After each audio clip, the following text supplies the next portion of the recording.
Slop Stories. Slop Stories.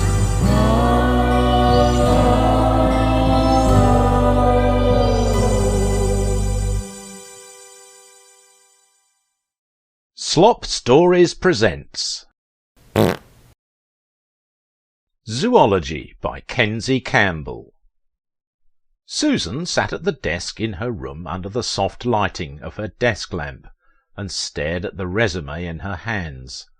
After 6 hours of working through dozens of drafts, she decided that this one would suffice. And an attractive resume it was. Sure, she was a little light on the job experience side of things, but holding a doctorate's degree from the top science-focused university in the country certainly made up for it. It better, Susan thought. I'll be paying back this student loan for the rest of my life. Despite that fact, Susan couldn't help but display a proud smile to herself. Even in her elementary school days, she had always wanted to be a zoologist, spending her working days loving and caring for animals, and getting paid to do it, she exclaimed internally. She was intimately familiar with the steps she'd need to take in order to get there.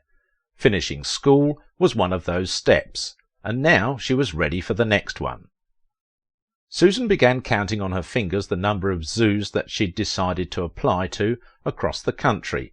Limiting herself to local options didn't matter to her, as this had become her only passion in life, and she was willing to travel anywhere to exercise that passion. Her counting stopped at 23 zoos. I couldn't imagine getting overlooked by all of them. Someone has to pick me up, she thought strongly, but with a stream of worry beginning to penetrate her train of thought. She bit at a nail, then shook her head, and sat up straight with confidence. The following week Susan didn't hear from any of her prospective employers, and to make matters worse, she had, after eating a bowl of them with milk and sugar, discovered that she was dangerously allergic to snake sheds, and had to be rushed to the hospital. "Look, I know that people do some weird things in college, but this kind of stuff is going to have to stop if you want to stay healthy enough to begin your career," the frustrated doctor told Susan. And he was right. Susan had done some weird stuff in her college years, and this wasn't the first time that this doctor had seen Susan for reasons similar to this. "I know," Susan replied sheepishly. "It's just so hard to deviate from some of the things we practiced in the clubs on campus. I mean, with a name like Shed Tasters, you can probably imagine the sort of things we ate." "No, I'm sorry, I don't have a diseased brain like you, so I can't imagine anything like that." The doctor shook his head and left the room. Despite 80% of her body being covered in enormous painful boils, Susan was released to return home. She found herself oddly relieved that she hadn't received any calls from employers, but she was also getting antsy because of it. 2 more days passed without a call, and all Susan could do in that time was lie in bed and coat her body in medicated paste and cream cheese, which her uncle, whom she lived alone with, required her to do because he liked the process of knifing it off and spreading it on his bagels. "You eat some truly disgusting things, Uncle," was all she had to say about that. Trying her hardest to not place any more orders for exotic animal sheds, she closed her eyes to think of something, anything else to distract herself. That's when she received a call. The zoo wasn't particularly prestigious or well known. In fact, it had actually developed an unfortunate reputation for using what some label as abusive techniques in the way they interacted with their animals. "This could be a great place for me to really contribute and make an impact. Someone has to stand up for these animals and do this job the right way. It might as well be me," Susan thought as she swatted at Uncle, who was transferring cream cheese from her left calf to his toasted bagel. The zoo was located several states east of where Susan lived, but to her continued relief, the employer was okay with bypassing an in-person interview and conducting one over the phone instead. The interview couldn't have gone better, and Susan landed the job without any hiccups. Overcome with joy and excitement, Susan screamed long and loud, causing Uncle to fumble his bagel so it landed face down on the dirty floor. Uncle shrugged, retrieved the bagel, and continued spreading. "I can't believe it! I just can't believe it! So many years of homework, exams, and studying has all been worth it. And in 10 days I'll finally be an official zoologist." Susan began answering questions that Uncle hadn't asked. "Of course, $3 an hour isn't ideal, but everyone has to start somewhere, right? I'm just over the moon that I even got the job at all." That's great. Stay still, please," answered Uncle. Susan scowled at her uncle, but her smile took over again as she got an email notification stating that her job offer letter had arrived. Her level of excitement had reached a point where it began clouding her sense of judgment. So she skimmed over the job offer letter, signed it, and sent it back to the employer without reading through the job description or employee contract details. Susan arrived at the zoo on her first day with patches of different coloured skin, permanent scars from her recent allergic reaction. She took a deep breath once inside the gate. Though the animals in the zoo were living in captivity, the very atmosphere of the place was thick with the musk of filthy wild beasts. She looked around at what appeared to be a light fog residing within the property, only it was light brown. Susan's heart felt full as she tried to process if this dream of hers had actually come true. She was immediately given a beige uniform with a safari-type hat. She looked at herself in the bathroom mirror, and a tear formed and fell from her cheek to her collar, giving it a darker tinge. "You did it, Susan," she encouraged herself, then opened the bathroom door. A short man stood on the other side of the door waiting for Susan. He was balding, and his facial appearance showed that he hadn't shaved in nearly a week. It also looked as if he'd just spent a day in a mechanic's shop, as his clothes were damp and stained with motor oil. "The name's Harry Stump, owner of everything you see here, and your guide for the tour you're about to experience. Speaking of which, let's go." Susan swallowed hard. "Many apologies, sir. I must admit that I wasn't planning on meeting the actual owner of this place. I'm Susan Braymont. It's so nice to meet you. I'm sure you'll be a great tour guide," she replied while trying to keep up with Harry's pace. Save it, lady." Harry waved his hand in Susan's face. "I'm only making an appearance now because, based on what you'll be doing in the zoo, you're guaranteed to never see me again." Susan frowned, confused at how rude Harry was, but also at what he had said. "I'm afraid I don't know what you mean, but I guess I'll save my questions for the end of the tour." "Great idea. Our first stop is right here at the aviary, where you'll spend much of your time." Harry indicated the enormous bird cage that must have held at least 100 different kinds of birds. Susan gazed in awe. "Of course, you won't ever be up here on this level of the zoo. Your station will be down below." He pointed at the base of the aviary that had mesh wiring running across it. On the other side of the mesh wiring were 6 or 7 people, zoo employees, wearing the same uniform that Susan had on. Their hands were bound behind their backs. Their feet were tied together, and each one of them stood still with their heads facing the sky and their mouths open. Harry and Susan watched as a larger bird above defecated, and one of the employees below hopped quickly to catch as much of the defecation in his mouth as he could. His mouth filled with liquid bird chalk, but it also covered half of his face. The man then hopped to a large barrel, spit out the contents, and prepared to catch the next dropping. Susan stared blank-faced, unsure of what to think or say. Finally, "I feel a little embarrassed for asking, but I'm not sure what I just witnessed. What is going on here, and where do I come into all of this?" "You definitely should feel embarrassed, lady. A fellow zoologist of all people should be able to identify another zoologist when she sees one, Harry replied, annoyed. It was then that he realised that Susan may not understand what zoology is. This isn't what you were expecting, is it? Not at all, to be honest. I was hired as a zoologist. Not this, Susan admitted.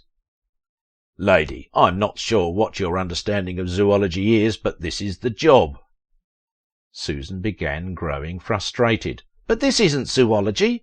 This isn't why I went through 10 years of schooling and paid hundreds of thousands of dollars.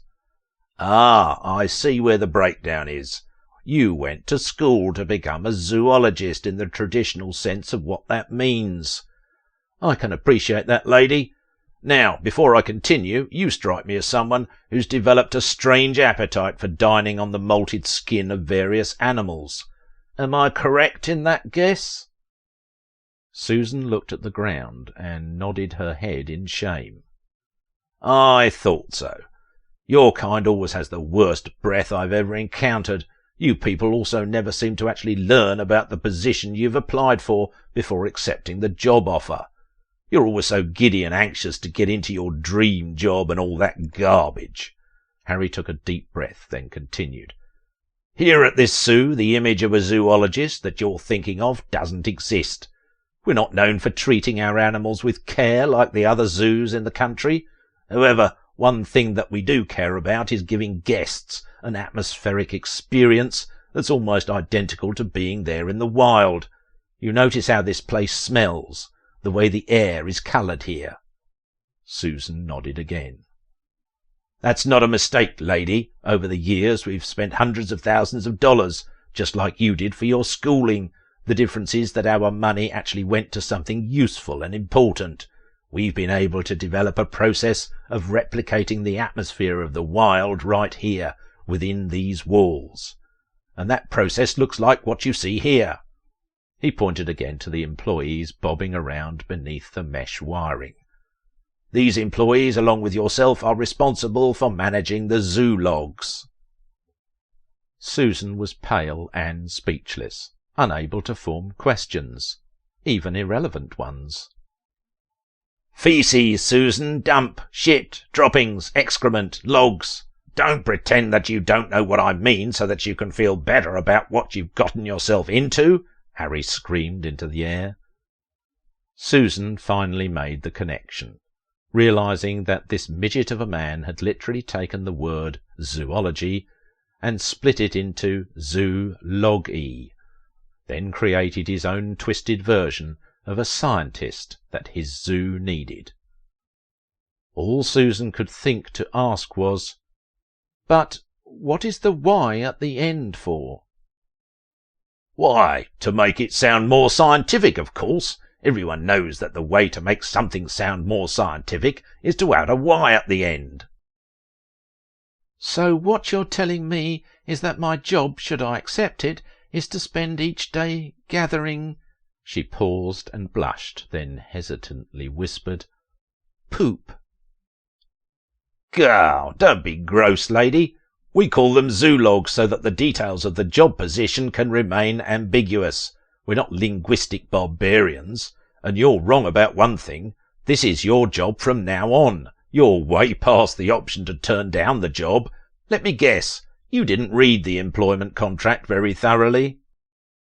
Susan shook her head. Oh boy, you're not going to like this, Harry laughed. When you signed your employment contract, you agreed to work here for the entirety of your career. You can't leave unless you want to break your contract and spend at least a few decades in prison. Before Susan could respond, Harry continued. What am I doing? You got yourself into this. I shouldn't have to be explaining everything to you. Let's go below ground. A network of interconnected tunnels existed underground. Though it was dark and moist, the noise level was almost deafening, as every few feet a machine was grinding the animal excrement into powder, then blowing it into the air of the zoo like a water mister at a theme park on a hot day. This explained the reason for the brown fog that Susan had admired when she'd initially seen it, and breathed it in.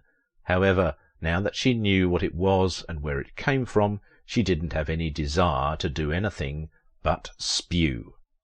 "If you're going to spew," Harry screamed over the machinery, "make sure you do it into one of the machines so it doesn't go to waste. We too are animals, and you are on the clock, let me remind you," Harry threatened. "Ah, here we are, the binding room." Harry led Susan into a small candle-lit space full of ropes and chains where a line of zoologists stood in silence, waiting to be either bound or unbound for the day.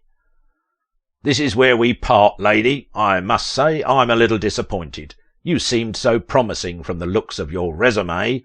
Doctorate's degree, top of your class, all this other fancy stuff. It's such a shame that someone with your talents will be working here from now on. Nevertheless, I trust that you'll be able to figure out what to do here next." Susan stood in the candlelight silently, half of her face darkened by shadow. "I'll give you a hint. Go stand in line over there and be quiet. Seems that you already have the silence thing down. You're doing great," Harry shouted and turned to leave. "Wait!" Susan called out with teary eyes. "Can I ask why the ropes and chains? Why use people at all? Wouldn't a funnel be more efficient?" Harry tapped his temple with a finger.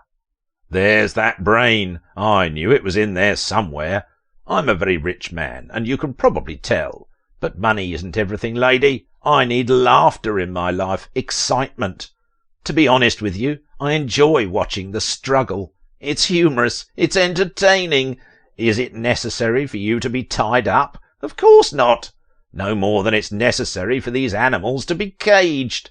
But caged they remain. What can I say? I'm a sick man, and I'm not afraid to admit it." He finished with a wink and a shrug, then walked off. At that, Susan Braymont proceeded to have her hands and feet bound tightly, then was immediately assigned to the hippopotamus swamp, where she spent the next year being sprayed in the face by moss-coloured soup. Her life, she often reflected, was miserable. A simple lapse in judgment for a job application had permanently removed her dream job from becoming a reality.